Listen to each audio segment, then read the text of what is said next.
Hello everyone, this is Brian bringing you episode 24 of my Reusable space program. Now the focus of tonight's episode is going to be the story of how I landed in more or less in one piece a rover on Mun. But I want to change the format of these a little bit. There's a lot going on in this career, so I think what I'll do at the beginning is kind of show you of each of these videos. I'll show you this kind of the status report of where I'm at in the beginning of the week, and then real quick clips of the different flights that went on that were probably too mundane to show as the focus of the episode that I'm doing. Also, I want to spend a little more time in the VAB. I realize that some viewers want to see how these ships are constructed. That's of interest to you, so I'll spend a little bit of time doing that. I want to keep those quick, though. So with all that in mind, let's start with the recap.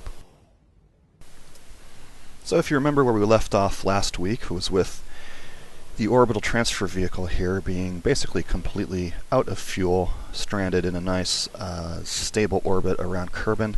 And so the first thing I did was I sent up a 2.5 meter booster, my typical one, with a payload here that is designed to refuel it. So the payload has its own power, so it could maneuver over to the OTV and nimble enough to get right up next to it. And then I sent a Kerbal out, an EVA, to connect up the pipes there with Kerbal attachment system so that I could transfer fuel around. Now this small fuel satellite has a heat shield on the bottom and parachutes and everything, and my intention is to go ahead and deorbit that just like I deorbit everything else and land it back at the KSC. So let's skip ahead to see how that went. Now I'm kind of taking my skills for granted now, and I've landed so many of those boosters, I'm thinking, this is going to be easy. I'm not even going to do a practice or a test with this thing to see how it works. After all, it is just a probe and some fuel tanks. It doesn't cost that much to build, but I certainly don't like seeing things blow up, so kind of losing a few pieces here.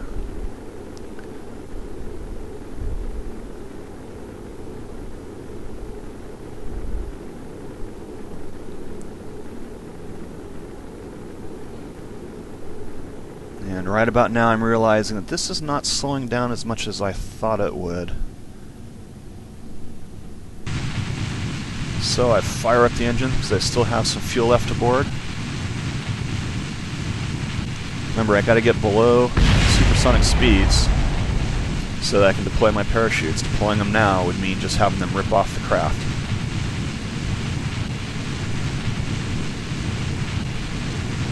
And it's kind of a race between that, my altitude and my speed. It's dropping. It's down to 450. It's not dropping fast enough. Oh boy, I think this one's going in. Yeah. Alright, I'll have to rethink that one. And some pieces which fell off, I'm not even sure what those are. Landed way down there.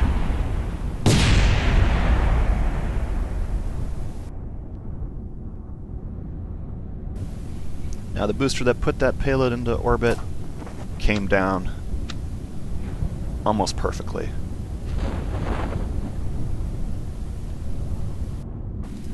Now jumping over to Minmus, the scanning satellite has finally arrived here. This will be the second moon around Kerbal that it has mapped for me.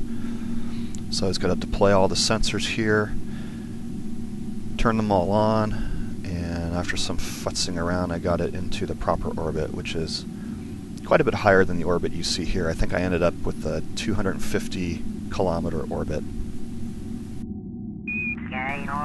And up at Kerbal Station I identified a problem where it was running out of electricity while on the dark side of the planet because all it has to rely on are solar panels.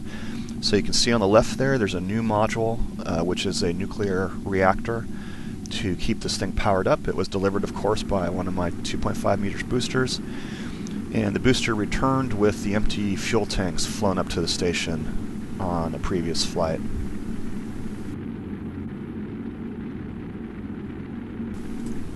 And how did this one land? Well, as you can see, perfectly.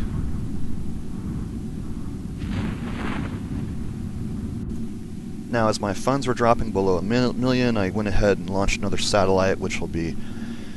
I won't show you all the orbital maneuvers from that satellite, but it's basically going to fulfill... Well, it's already fulfilled 3, as of the time this episode's actually done, contracts.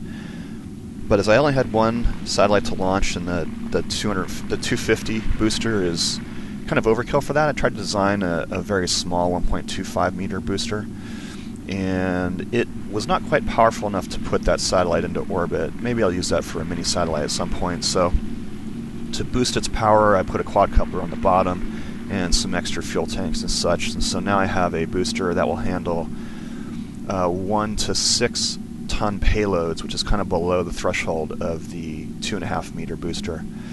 And this landing, well, you can see it kind of overshot here, and it ended up being a splashdown landing. However, it all went according to plan, and even though it started to tip over and I ran out of fuel, couldn't slow it down enough, etc., I was able to recover the whole thing. And then finally, the last of the recap clips. I forgot to record the launch of the mission I'm doing tonight, but this is the return of the booster, and it landed perfectly as well. Alright, let's go into the VAB and take a look at the rover. You can see it was a busy week. Okay, I thought that I would give everyone a quick look at the system I have devised for landing cargo on the Mun. I'm going to start building a Mun base in order to get fuel in a low-gravity environment up at Mun. So what I'm going to do here, I have the location determined pretty much from the satellite, but I don't know the exact location. I want a nice flat piece of ground in this humongous crater. So I'm going to land a rover there to go scope it out, find a flat piece of ground, and kind of mark the spot for the future base to be built. So the rover here is upside down, sitting on top of a bunch of stuff here. I'm just going to go over this real quickly. So rover is attached to an adapter that goes from the small docking node to the mid-size one, and then from the mid-size one to the large docking node, which is kind of my standard, and I've got some struts to hold it all into place. And these fuel tanks will deliver fuel to the orbital transfer vehicle and cargo lander.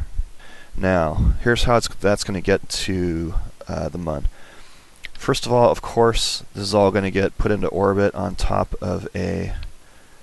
Whoops. So, this of course will put all of that into orbit. Next, the fuel, the adapters, and the rover will be transferred to this ship, which will dock with it here at the large node, and it is crewed, and it will transfer this with these highly efficient nuclear engines that hardly burn any fuel up to Mun. And then this will hand it off to the cargo landing vehicle.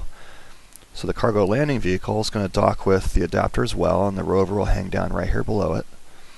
That fuel part of the payload will be transferred into here, so this is fully fueled up. And then this, with its 4 engines, will be able to land. And in the future, I'll be landing stuff that has no movement of its own, so then that's what these legs are for. It'll be able to actually move those into position and connect them to the rest of the base. So that's it. Let's get into orbit and see how this works. Okay, here we are, skipping ahead to in orbit around the Moon. The OTV is now flying in formation with the cargo lander, and I'm detaching the payload, and what I need to do here is get that cargo lander to attach to the payload and then attach the OTV back up to the cargo lander and payload so that I can start transferring fuel around. So I got these lined up nicely, and I just need to slide the cargo lander in here and flip it around. And this in itself was like a whole episode here. This is 22 minutes of flying, so I cut a bunch of it out and sped it way up.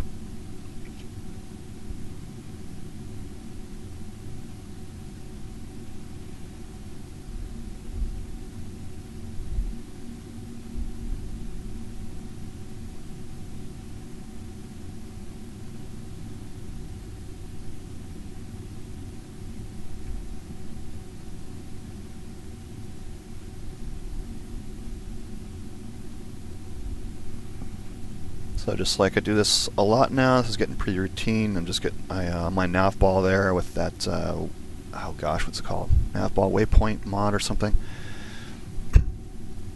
Moving the velocity vector around so that the pink target is in between the red one and the yellow one. And then slide it on in here. Very, very delicately, because I don't want that thing to spin, and it has to get in there between all the engines and stuff. So now I control from here on the top, and I set the OTV as the target. Switch to the OTV and then drive it right on in.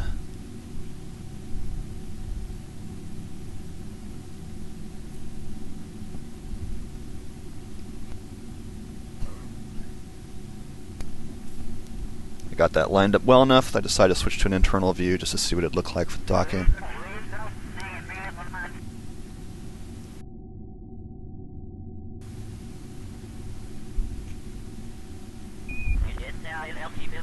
Alright, time to start moving fuel around.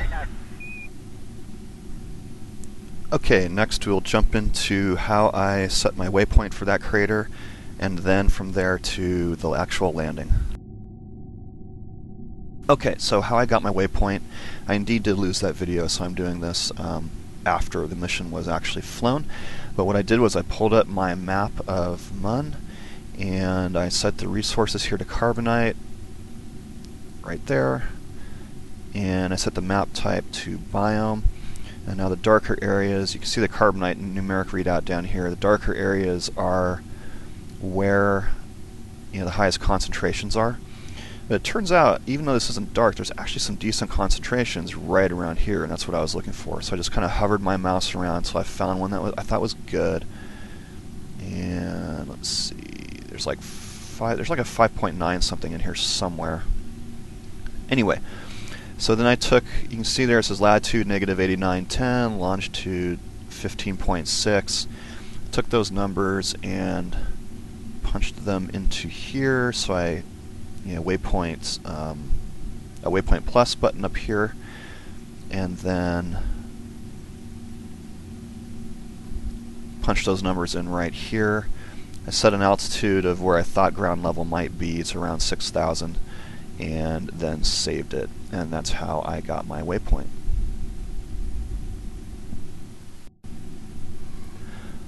Okay, so after checking that the landing vehicle and its payload were all fueled up, so there we go, there's the payload, leaving the fuel tanks with the orbital transfer vehicle. It's time to get this thing on the ground. What I've done here is I have set up 2 nodes. Anyway, you've got a node here to adjust inclination slightly and adjust the altitude down from 26,000 to what I guess is maybe 6,000, and another node here to kill my velocity completely, so that I drop straight into the crater. One thing I just remembered is that the legs of the rover stick out a little bit, so I need to extend the legs of the lander slightly. This would be gear piston.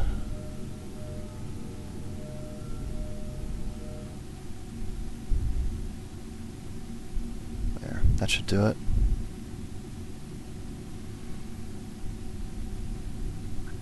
And to fire up these engines momentarily. There. Now the game knows it's going to be a 15-second burn. Oops, I overshot.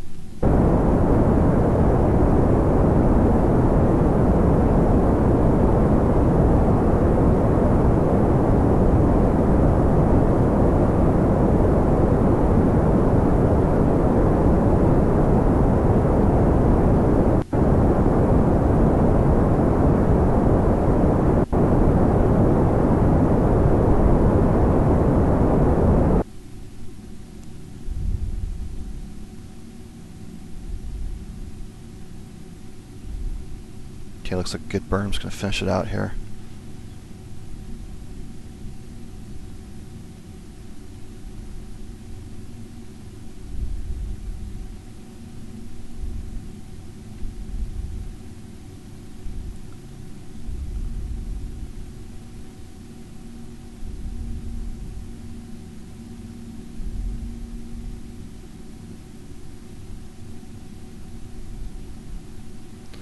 Okay, I'm just trying to see if that next node is still accurate. I think it is.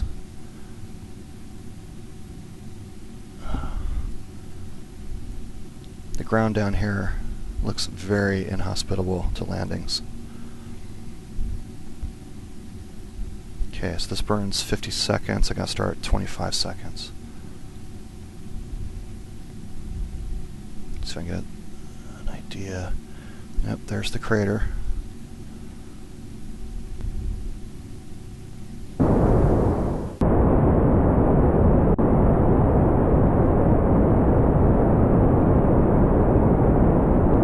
That's the South Pole right there.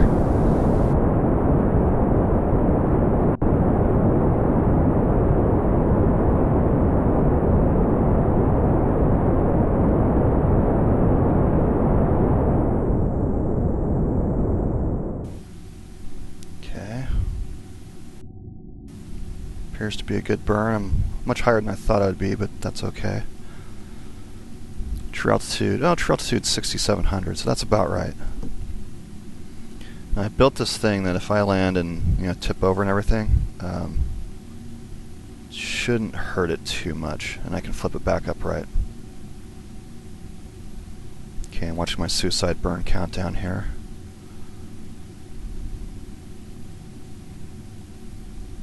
I'm gonna kill some of this speed now.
Whoa.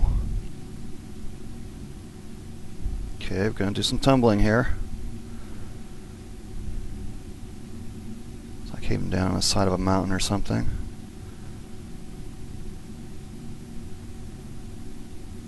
Oh, and I lost my docking node. Alright, this vehicle just got trashed.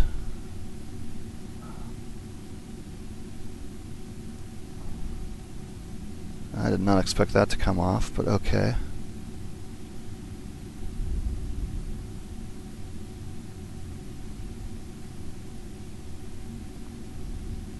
I'll let this thing slide downhill here until it stops. Yeah, looks like I busted a wheel too. Alright, well, first landing. Not surprised that it did not go so well. Okay, came to a stop. Let's see what I can do here with this. Okay, I can do nothing, so I will... Let's see... And after about 4 minutes of messing around, trying different things, I hit on this solution. Okay, so now this is the engine I'm going to activate right here.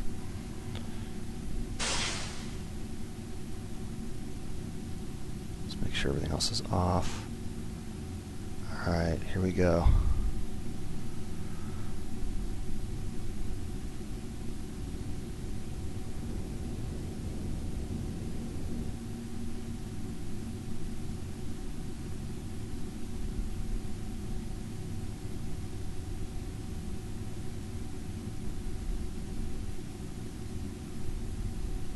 There we go. Done.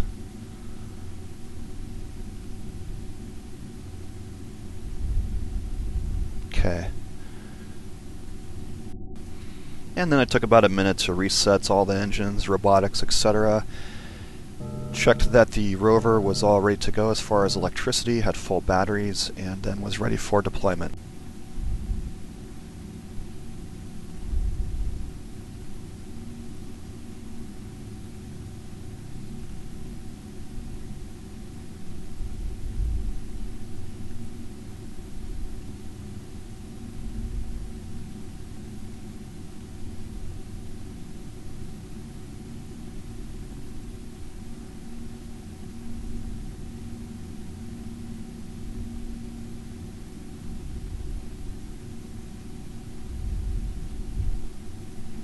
Okay, just got stuck between the legs. That's alright, because all I have to do is...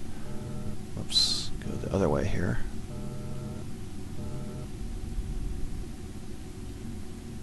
That should be plenty of room.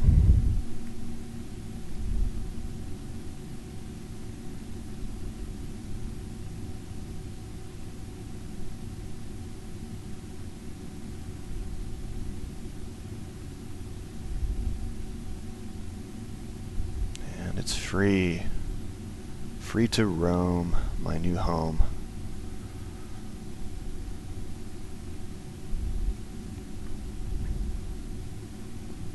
Okay, but first, we do have a little bit of sunlight, we have a little bit of science, may as well go ahead and do that. Run analysis, this gives me a more accurate feeling of what's around here. And as far as resources go, log seismic data. Scans indicate a large series of quakes incoming. Oh wait, your hand brushed the sensor. False alarm. Here, what's the temperature gauge say?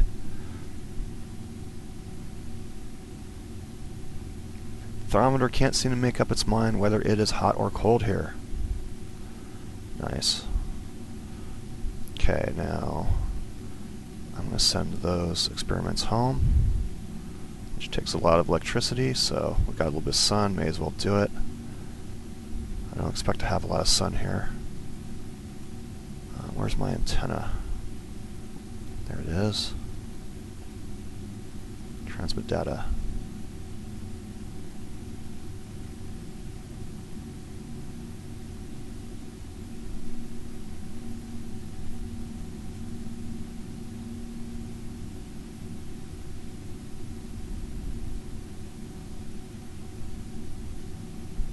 Even though I'm transmitting, that's 36 science, and that was 16. Not too bad, not too shabby.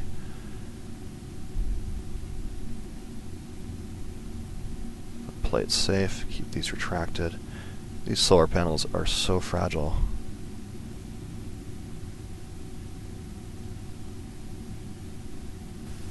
And then I proceeded to drive towards the waypoint here at a maximum speed of about 5 meters per second, because it's in the dark and it's hard to see things. So I'm going to I'm going to post-accelerate this up. I'll leave my live commentary in because there's some interesting things that happen, and we'll get through this 22-minute drive in hopefully, I don't know, about 7 minutes.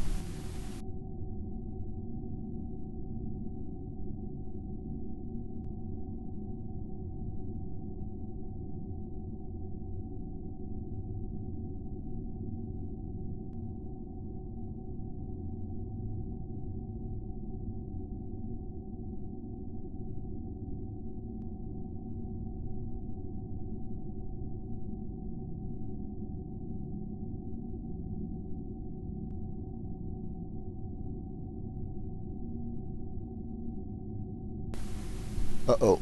Uh-oh. No, no, no, no, no, no, no, no, no, no, no, no. Uh-oh. This could be bad. That is so steep. Oh, no. Oh, yeah. There go the solar panels.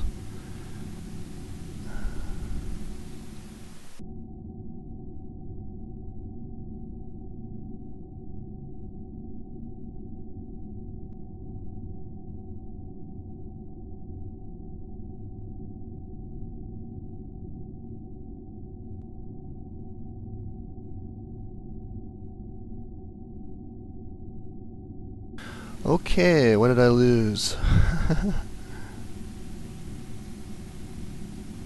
Solar panels.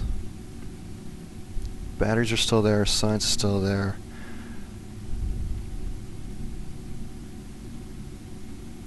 Okay, just lost the solar panels. I'm not happy about that, but could have been a lot worse.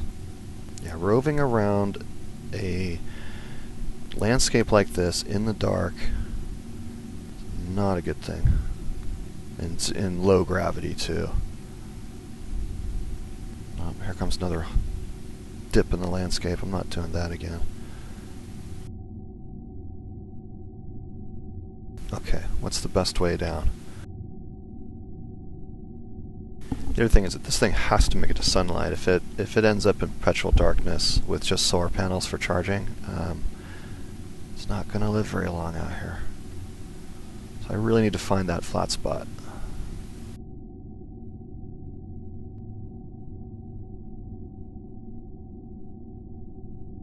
Okay, it looks like I'm off the hill. This area right here actually doesn't look too bad. Let's see if I can get a better view of where I am. Actually, I can probably get closer. I'll bet I can get... Okay, I'm going to mark this as Candidate 1.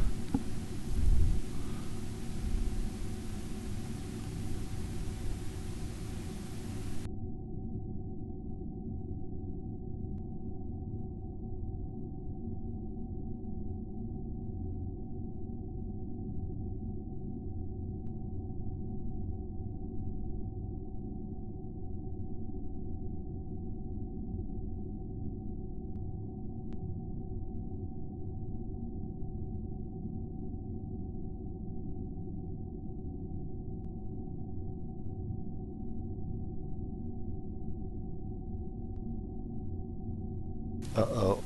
Oh, man.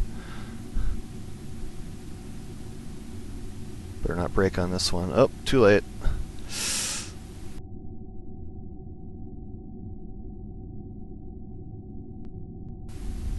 Oh, look at that. Well, I gotta say that aside from those solar panels, this rover is handling this remarkably well.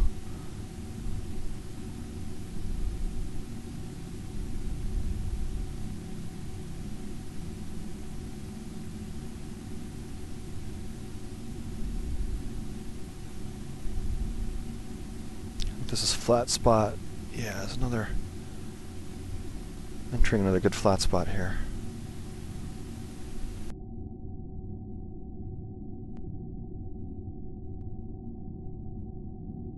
Let the autopilot do some driving.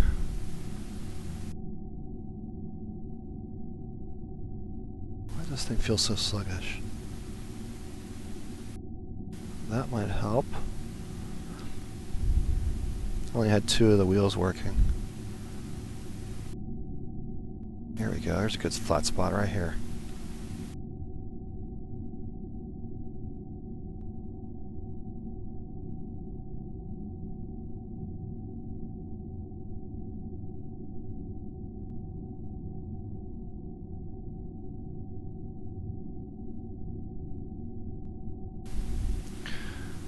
Okay, now other thing, so I can get this waypoint right down to the ground here, so I can see exactly where it is.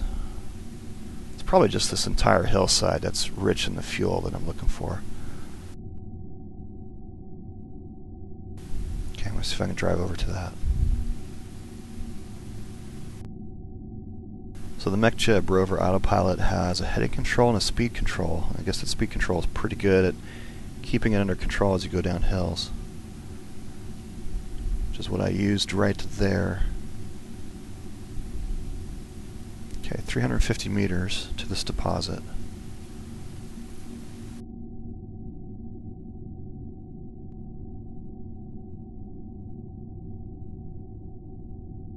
It's not too good at climbing hills.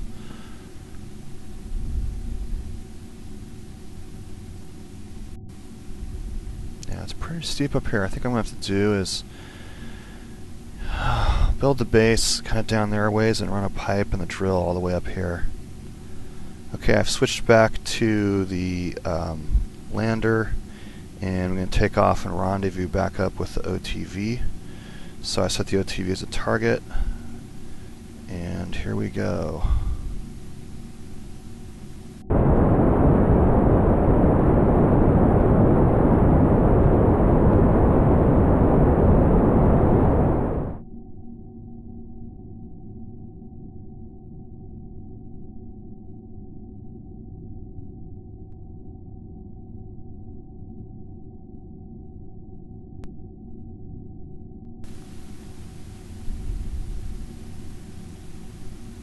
It did a warp. Oh, shoot. Smart SAS, orbit, prograde. Go and get there quickly before we start falling. Kill the node. And go.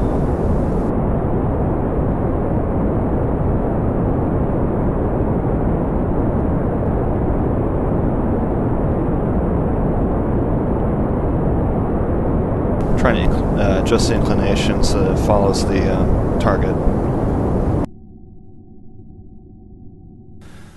Okay, so what I'm going to do here is continue to use that vehicle because I really don't want to put another one up here. But what I will have to do is fuel it up via pipe points, and luckily is kind of what this vehicle was intended for. We've got some spare parts.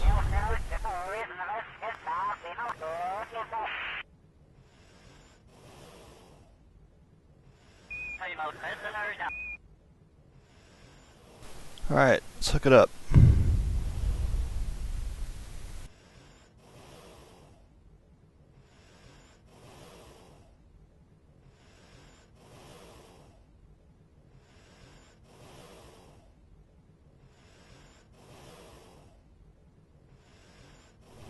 Not very talkative right now. I'm kind of bummed about all this.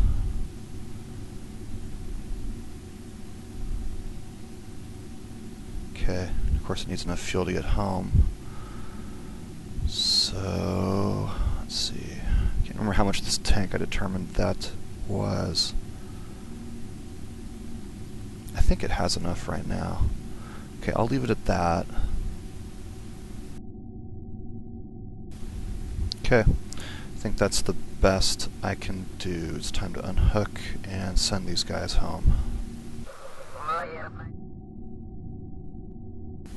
New name, MCL, Mun Cargo Lander. And it's time to wrap up tonight's episode. Next time we'll be building a base down at the landing site. Until next time, fly with confidence.